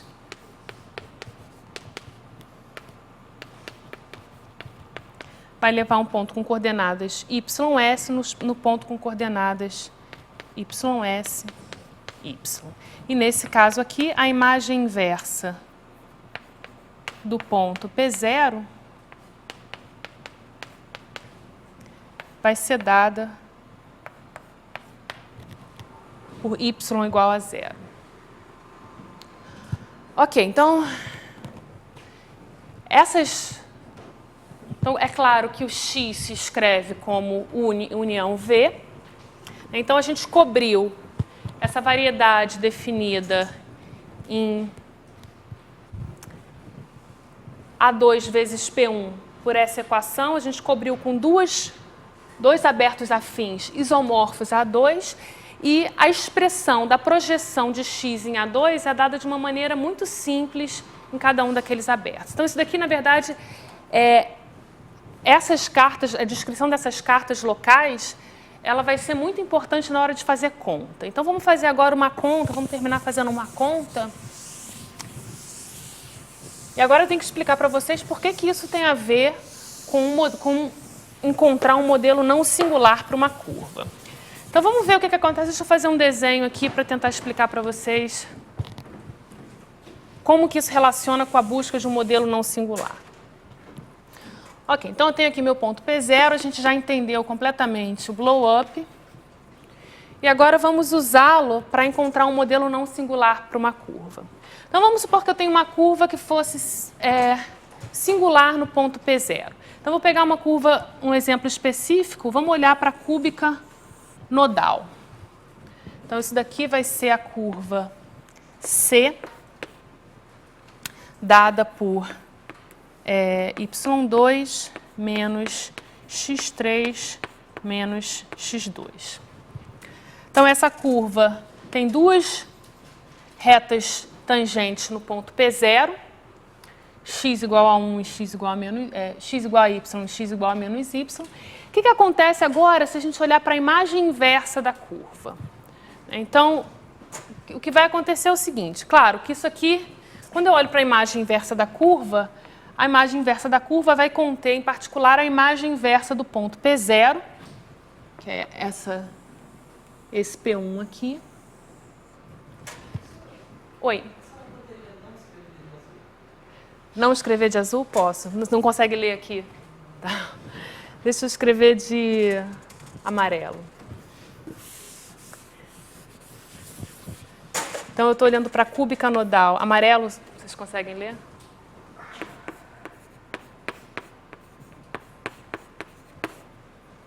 Então, eu tenho aqui a cúbica nodal, passando pelo ponto P0.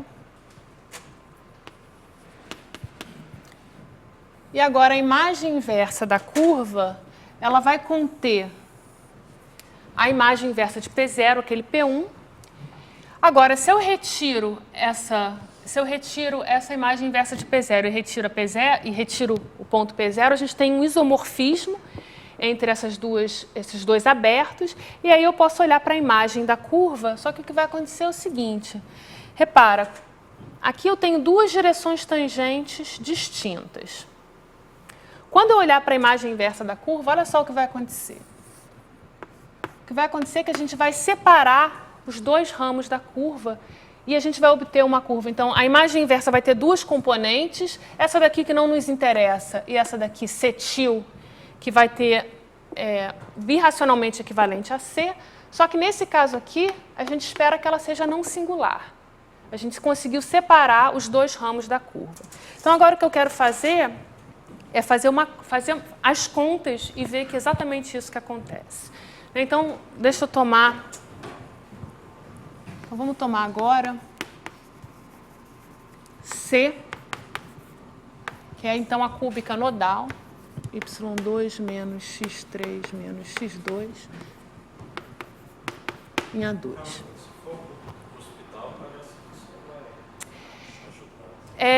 Não, na verdade vai resolver também. Se for cuspidal, vocês podem fazer isso como exercício depois. Eu quero fazer um exemplo, fazendo todas as contas, para ficar claro como é que vocês trabalham fazendo contas no Blow Up. Isso vai ser muito importante. Na verdade, na lista de exercícios vocês vão fazer uma conta e certamente na prova vocês vão ter que fazer alguma conta desse tipo. Então, vocês realmente têm que entender. Então, vocês podem fazer em casa o cuspidal e ver o que vai acontecer. Não, não vai ser mais singular, mas o que vai acontecer é o seguinte. Vamos fazer essa daqui, depois a gente discute o cuspidal. Então, essa aqui, a gente tem uma curva nodal. Agora eu vou considerar a imagem inversa da curva C. Então, isso daqui vai na verdade, ter duas componentes irredutíveis. Uma vai ser a imagem inversa do ponto P0, né, que a gente já viu que isso daqui é isomorfo a P1. União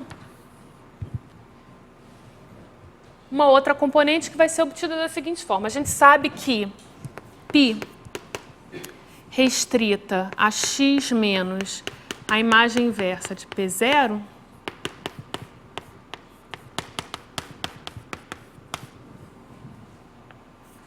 é um isomorfismo sobre A2 menos P0. Então, o que eu posso fazer é olhar para a imagem inversa da curva C menos P0 e depois tomar o fecho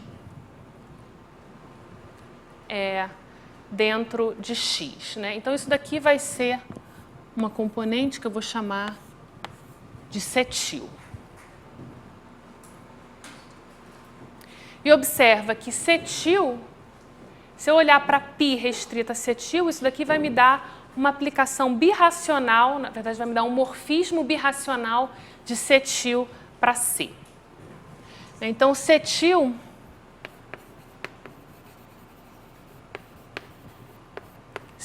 é a transformada estrita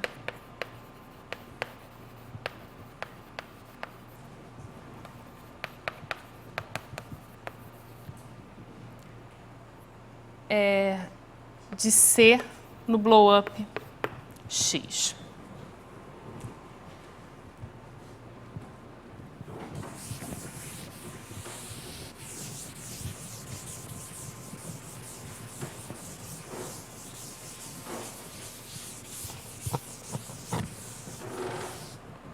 E agora vamos fazer as contas e vamos ver que cetil é não singular.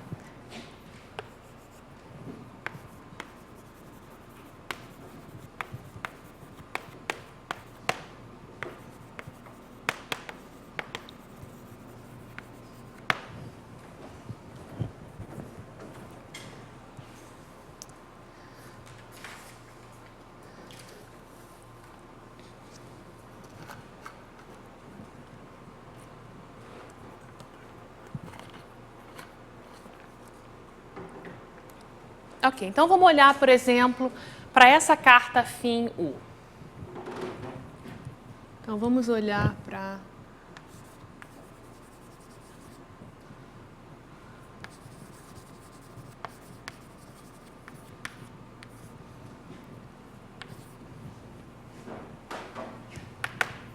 Então, nessa carta afim, o que a gente tem? Então, a gente tem que, relembrando que U...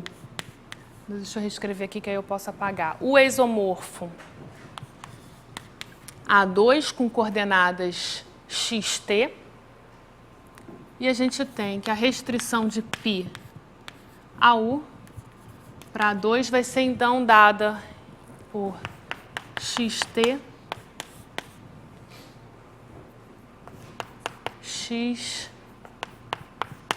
xt. Então, agora vamos ver quem é a imagem inversa. Nesse aberto, vamos ver quem é a imagem inversa de C. Bom, C é dado por essa equação aqui. Então, para olhar para a imagem inversa, o que a gente faz? A gente substitui o y por xt. Então, isso daqui vai ser dado por y ao quadrado, que vai ser x ao quadrado t ao quadrado menos x ao cubo menos x ao quadrado. Então, isso daqui, a gente agora fatora esse polinômio, isso aqui vira x2, que multiplica t2 menos x menos 1. Então, isso daqui vai ser v de x, eu estou interessada só no traço, então aqui eu não estou me preocupando com multiplicidade. Então, isso daqui vai ser v de x e repara, v de x é exatamente a imagem inversa do ponto P0. Então, essa componente está aparecendo aqui. Então, isso daqui é a imagem inversa do ponto P0, união V de T2 menos X menos 1. Então, essa daqui é exatamente a nossa cetil que a gente observa que cetil, na verdade, é interseção, o aberto U. Então, a gente vê que nesse aberto U, isso aqui é uma cônica não singular, então isso daqui é não singular.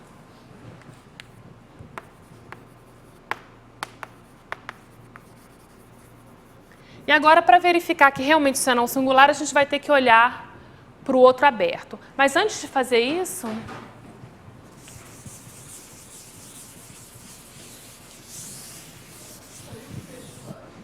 oi?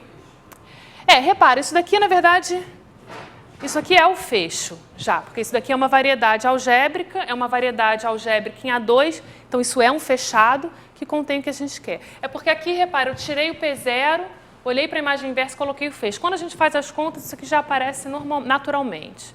Né? Porque repara que a imagem inversa do zero intercepta isso daqui. Na verdade, isso era a próxima coisa que eu queria fazer. Vamos ver no aberto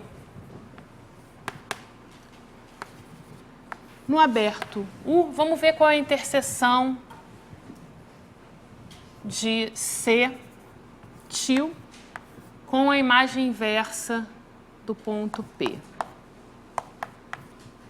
Então, na verdade... Então, eu quero encontrar a interseção de C til com a imagem inversa do ponto P, mas naquele aberto U.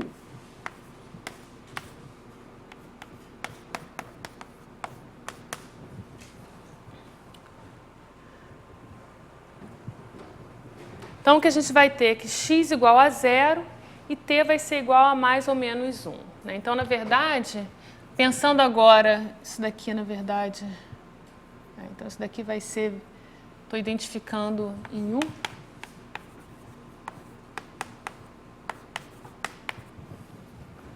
Isomorfo A2. Isso daqui vai ser dado pelos pontos com coordenadas x igual a 0, t igual a 1, e x igual a 0 e t igual a menos 1.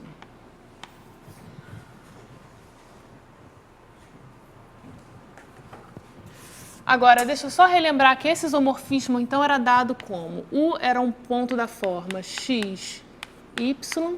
Aqui a gente está fazendo o quê? O S igual a F diferente de 0, então aqui 1t. X, t. Então, na verdade, se a gente olhar para x, esses pontos aqui, C, interseção.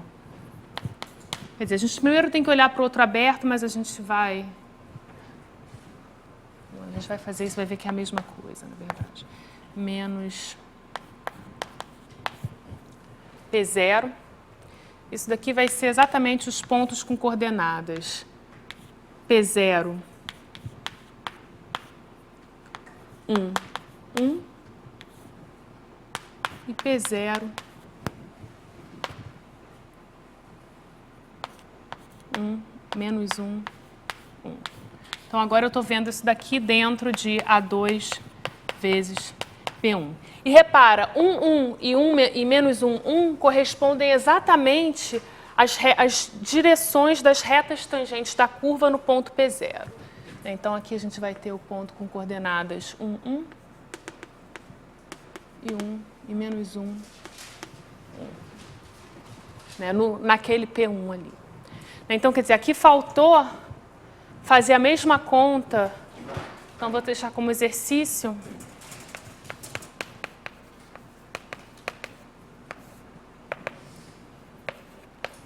Vocês fazerem a mesma conta na outra carta afim, cetil, união, U. E vocês vão ver que, na verdade, vocês vão encontrar exatamente os mesmos pontos. Vocês vão chegar à mesma conclusão.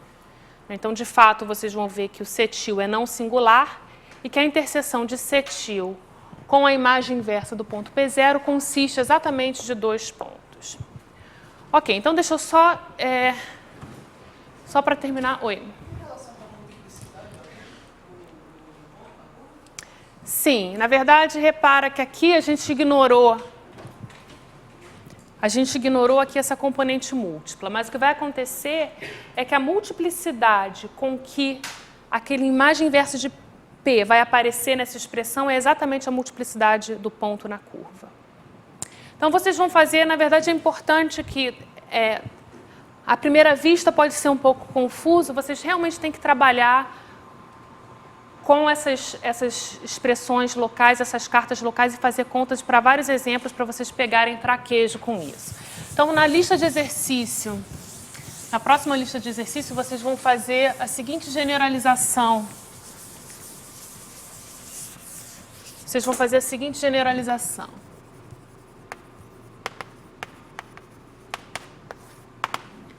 Vamos supor que cetil só tem P0 como ponto singular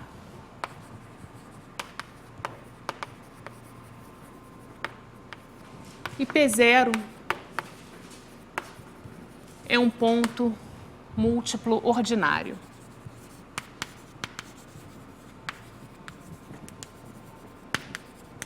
Então, deixa eu relembrar o que significa isso. Isso significa que se a multiplicidade do ponto P0 na curva C é exatamente igual a M, então C vai ter exatamente M retas tangentes distintas no ponto P0. Então, essa é a definição de ser um ponto múltiplo ordinário. Então, nesse caso, de novo, cetil é não singular.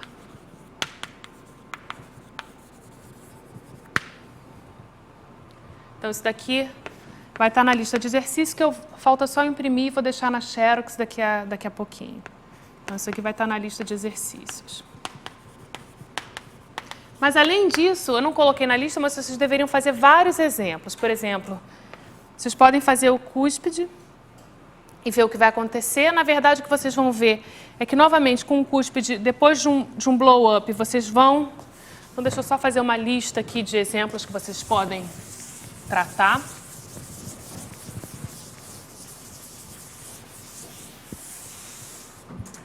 Então, exercício.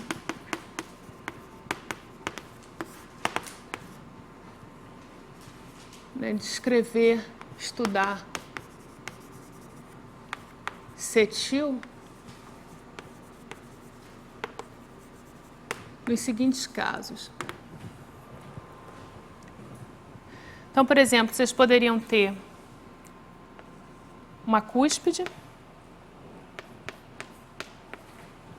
E o que vai acontecer aqui é o seguinte, quando vocês consideram um blow-up, esse daqui é a imagem inversa do ponto P0. O que vai acontecer com... Então, essa daqui é a C. Nesse caso aqui, quando vocês calcularem C', o que vocês vão ter já é uma curva não singular. A única diferença para aquele caso é que naquele caso ela interceptava, o cetil interceptava a imagem inversa do ponto em 2 pontos correspondentes às retas tangentes. Aqui, como a gente só tem uma reta tangente, só vai ter um ponto de interseção, mas essa interseção aqui é tangencial. Tem um outro caso interessante, eu não sei decor qual é a equação, mas tem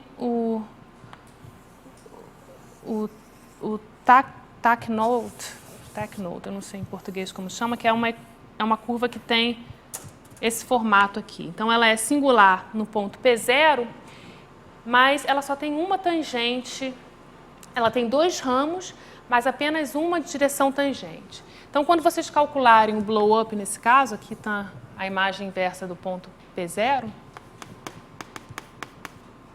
o que vai acontecer? Essa curva, ela ainda vai ser singular. O que vai aparecer aqui, agora vai ser um nó. Né? Porque, afinal, só tem uma reta tangente aos 2 ramos. Então, ou seja, a imagem inversa aqui, a transformada estrita, vai passar 2 vezes pelo mesmo ponto, vai se cruzar. E tem um caso que é importante vocês olharem, que é o seguinte, na verdade é o mesmo que a gente olhou agora, mas fazendo uma mudança de coordenadas, vocês poderiam olhar para essa cúbica nodal aqui. Por exemplo, xy mais x3 menos x3, por exemplo, isso daqui. Não importa, o importante é o seguinte, é vocês terem uma cúbica nodal, mas aqui, repara, as direções tangentes, naquele caso ali, eram dadas por x igual a y e x igual a menos y. Nesse caso aqui, as direções tangentes vão ser dadas pelas retas x igual a 0 e y igual a 0. Então, essa daqui vai ser a curva. Qual é a diferença desse caso aqui? Então, geometricamente, não tem nenhuma diferença para o caso anterior. Mas, na hora de fazer conta, o que vai acontecer é o seguinte. Aqui, então, a gente tem 2 pontos de interseção da curva cetil com a imagem inversa de P1. E a gente viu esses 2 pontos, a gente consegue ver esses 2 pontos nas 2 cartas afins U e V. Nesse caso aqui, então a figura ainda é essa daqui. Mas na hora de vocês fazerem as contas, esses 2 pontos de interseção, eles não estão na mesma carta. Um vai estar na carta U, mas não vai estar na carta V, e o outro vai estar na carta afim V, mas não vai estar na carta U. Então é importante trabalhar esse exemplo para ver que se você quiser encontrar os pontos de interseção de cetil com a imagem inversa de P, com esse P1, vocês têm que, na verdade, olhar para as 2 cartas afins. Então, ok, já passei um pouco do tempo, peço desculpas. E a lista de exercício, então, vai estar disponível daqui a pouquinho. Semana que vem você está Pois é, o ideal seria chegar ao teorema de Riemann-Roch. Então, eu não sei se eu vou